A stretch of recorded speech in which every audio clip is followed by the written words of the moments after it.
ഏറ്റവും പ്രിയങ്കരനായ അധ്യക്ഷൻ സ്വാമി ജ്ഞാനതപസ്വി എല്ലാവരും ചേർന്ന് ഈ സ്നേഹക്കൂട്ടായ്മ നടത്തി ആദരവ് അർപ്പിക്കുന്ന ബിലീവേഴ്സ് ഈസ്റ്റേൺ ചർച്ചിൻ്റെ സഭാധ്യക്ഷൻ അഭിവന്ദ്യനായ മോർ സാമുവൽ തിയോഫിലസ് മെത്രോപ്പൊലിത്ത, ഇത്തരം എല്ലാ സ്നേഹക്കൂട്ടായ്മകളുടെയും സാന്നിധ്യമായ അഭിവന്ദ്യനായ കർദിനാൾ ക്ലീമിസ് കാതോലിക്ക ബാവ തിരുമേനി, മന്ത്രിമാരായ ശ്രീ ഗണേഷ് കുമാർ, ശ്രീ ജി ആർ അനിൽ, പ്രിയപ്പെട്ട സുഹൈബ് മൗലവി, അഭിവന്ദ്യരായ തിരുമേനിമാർ, ജനപ്രതിനിധികൾ, വിശിഷ്ടാതിഥികൾ, നമ്മളെല്ലാം ഇവിടെ ഒരുമിച്ച് ചേരുമ്പോൾ നമ്മുടെ എല്ലാം മനസ്സിലൊരു വേദനയും വിങ്ങലും.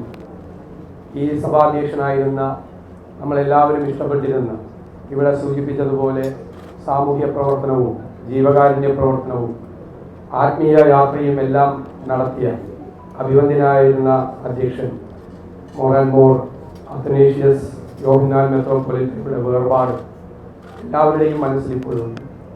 അദ്ദേഹത്തിൻ്റെ ഓർമ്മകൾക്ക് മുന്നിൽ ഞാൻ ഈ അവസരത്തിൽ ആദരവുകൾ അർപ്പിക്കുന്നു. ആ വലിയ ചുമതല, അദ്ദേഹം ഭംഗിയായി നിർവഹിച്ചിരുന്ന ആ വലിയ ചുമതലയാണ് നമ്മുടെ പ്രിയങ്കരനായ സഭാധ്യക്ഷൻ ഇപ്പോൾ ഏൽപ്പിക്കപ്പെട്ടിരിക്കുന്നത്. ഇതൊരു വലിയ യാത്രയാണ്. നേരത്തെ പറഞ്ഞതുപോലെ ഒരു വശത്തൊരു സ്പിരിച്വൽ ജേർണിയാണ്.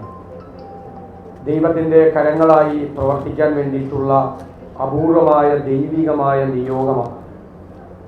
മനുഷ്യനെ സഹായിക്കാൻ, മനുഷ്യനെ സ്നേഹിക്കാൻ, സുവിശേഷം ജനങ്ങളിലേക്ക് എത്തിക്കാൻ വേണ്ടിയിട്ടുള്ള ഡിവൈൻ അസൈൻമെൻ്റ്, ദൈവികമായ കൃത്യമായ നിയോഗമാണ്. അത് മനസ്സിൽ, ഹൃദയത്തിൽ സൂക്ഷിച്ചുകൊണ്ട് അത് മുന്നോട്ട് പോകുമ്പോൾ ആത്മീയ പ്രവർത്തനവും ജീവകാരുണ്യ പ്രവർത്തനവും സാമൂഹ്യ പ്രവർത്തനവും പൊതുപ്രവർത്തനവും എല്ലാം ഒന്നായി ചേരുന്ന അപൂർവമായ കാഴ്ച നമുക്ക് കാണാൻ കഴിയും. ബിലീവേഴ്സ് ചർച്ചിൻ്റെ പ്രവർത്തനങ്ങൾ ലോകമെമ്പാടുമുണ്ട്. നിരവധി ആതുര ശുശ്രൂഷാലയങ്ങൾ ഉൾപ്പെടെ, നിരവധി സ്ഥാപനങ്ങൾ ഉൾപ്പെടെ, സാധാരണഗതിയിൽ ഒരു കോർപ്പറേറ്റ് മാനേജ്മെൻറ്റിന് പോലും നിയന്ത്രിക്കാൻ പ്രയാസപ്പെടുന്ന തരത്തിലുള്ള വൈവിധ്യമാർന്ന സ്ഥാപനങ്ങൾ ആണ് ഈ സഭ സൃഷ്ടിച്ചിട്ടുള്ളത്. അതെല്ലാം അതിൻ്റെ എല്ലാം മേൽനോട്ടവും അതിൻ്റെ എല്ലാം ഏകോപനവും അതേസമയം എല്ലാവരെയും ആ ദൈവത്തിൻ്റെ വഴികളിലേക്ക് കൈപിടിച്ച് കൊണ്ടുവരുന്നതിനും വേണ്ടി കൂടിയുള്ള വലിയ നിയോഗമാണ് സഭാധ്യക്ഷന് ഉണ്ടായിരിക്കുന്നത്. നമ്മൾ ബൈബിളിൽ പൗലോസ് അപ്പോസ്തലൻ ആത്മീയ കൂട്ടായ്മയ്ക്കും സഭാധ്യക്ഷന്മാരുമായി ഇരിക്കുന്ന ആളുകളോട് പറഞ്ഞിരിക്കുന്നത്, അവരെക്കുറിച്ച് പറഞ്ഞിരിക്കുന്നത് ഇങ്ങനെയാണ്: ഇവർ വിശ്വാസത്തിൻ്റെ മർമ്മം ശുദ്ധ മനസാക്ഷിയിൽ സൂക്ഷിക്കുന്നവരായിരിക്കണം എന്നാണ്. എനിക്കൊരു കാര്യം ഉറപ്പുണ്ട്, അഭിവന്ദ്യനായ മോർ സാമുവൽ തിയോഫിലസ് മെത്രോപ്പൊലിത്ത ആ വിശ്വാസത്തിൻ്റെ മർമ്മം സ്വന്തം ഹൃദയത്തിൽ സൂക്ഷിച്ചിട്ടുള്ള ആളാണ്. അദ്ദേഹത്തെ ദൈവം അനുഗ്രഹിക്കട്ടെ.